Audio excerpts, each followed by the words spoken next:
కేంద్రంలో అధికారంలో ఉన్నటువంటి నరేంద్ర మోడీ పరిపాలనకు వ్యతిరేకంగా ఫిబ్రవరి 16వ తేదీన దేశవ్యాప్తంగా పారిశ్రామిక బంద్ జరుగుతూ ఉంది. అట్లాగే గ్రామీణ బంద్ కూడా జరుగుతూ ఉంది. ప్రధానంగా నరేంద్ర మోడీ హటావ్ దేశ్ బచావ్, నరేంద్ర మోడీని గద్దె దించండి, దేశాన్ని కాపాడండి, ప్రజల్ని కాపాడండి అనేటువంటి నినాదంతో దేశవ్యాప్తంగా కోట్లాది మంది రైతులు, కోట్లాది మంది కార్మికులు ఫిబ్రవరి 16వ తేదీ జరగనున్న దేశవ్యాప్త బంద్లో పాల్గొనబోతూ ఉన్నారు. రైతాంగానికి ఇచ్చినటువంటి హామీలు కానీ లేదా వాళ్ళకు సంబంధించినటువంటి సమస్య, ప్రధానమైనటువంటి సమస్య అయినటువంటి గిట్టుబాటు ధరకు భరోసా కల్పిస్తూ చట్టం చేయటం అనే అంశం కానివ్వండి, ఇంతవరకు పరిష్కారం కాల. అలాగే వాళ్ళకి అనేక హామీలు ఇచ్చారు. ఆ హామీలు ఏవి ఒక్కటి కూడా ఇప్పుడు అమలు జరగట్లేదు. ఒక 3 వ్యవసాయ చట్టాన్ని రద్దు చేయటం తప్ప మిగిలిన హామీలు ఏవి కూడా అమలు జరపలేదు. అందుకని దేశంలో ఉండేటువంటి 450 రైతు సంఘాలు కలిపి సంయుక్త కిసాన్ మోర్చా అనేటువంటి పేరుతో ఏర్పడి ఈ ఉద్యమానికి పిలుపునివ్వటం జరిగింది. మొదటిసారిగా రైతాంగము, కార్మిక వర్గం కలిసి పోరాడుతున్నటువంటి నేపథ్యం ఇది. కార్మిక వర్గం అనేక సంవత్సరాలుగా, గత 7-8 సంవత్సరాలుగా కార్మిక వర్గం యొక్క గొంతు నులిమేటువంటి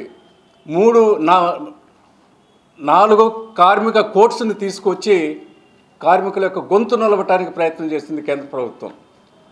ఆ చట్టాలని, ఆ కార్మిక కోడ్లని తక్షణమే రద్దు చేయాలని చెప్పి డిమాండ్ చేస్తూ, అలాగే 12 గంటల పని విధానాన్ని తీసుకురావాలనేటువంటి ప్రతిపాదన ఉపసంహరించుకోవాలని, కార్మిక చట్టాలన్నింటినీ కూడా కార్మికులు అమలు జరపాలని, కాంట్రాక్ట్ లేబర్, అవుట్సోర్సింగ్ లేబర్ మొత్తాన్ని కూడా పర్మనెంట్ చేయాలని, అదేవిధంగా ఆటో, హమాలీ లాంటి అసంఘటిత రంగ కార్మికులకి వీళ్ళందరికీ కూడా ఒక సంక్షేమ బోర్డును ఏర్పాటు చేసి జీవితాలకు భరోసా కల్పించాలని ఎప్పటి నుంచో చేస్తున్నటువంటి డిమాండ్ కోసం ఇది జరుగుతూ ఉంది.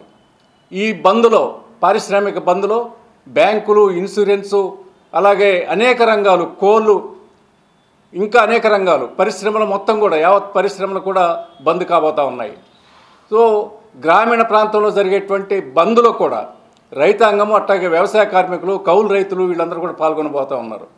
దీనికి సంబంధించి పెద్ద ఎత్తున మన జిల్లాలో ప్రచారం గావించడానికి, ప్రజల్లోకి ఈ విషయాన్ని తీసుకుపోవటానికి, గ్రామీణ బంద్ని అట్లాగే పారిశ్రామిక బంద్ని విజయవంతం కావించడానికి మరి ఎన్నికల ముందు జరగబోతున్నటువంటి పోరాటం ఇది.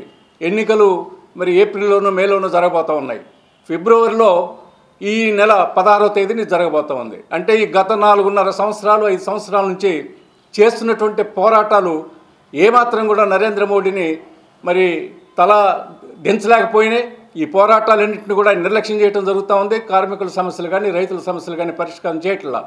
అందుకని చివరికి ఆయన్ని గద్దె దించండి అనేటువంటి నినాదంతో జరుగుతున్నటువంటి ఈ పోరాటంలో ప్రజలు యావత్తు, కార్మికులు యావత్తు, రైతాంగం యావత్తు, కౌలు రైతులు యావత్తు పెద్ద ఎత్తున పాల్గొనాలని చెప్పి మీ ద్వారా విజ్ఞప్తి చేస్తున్నాం.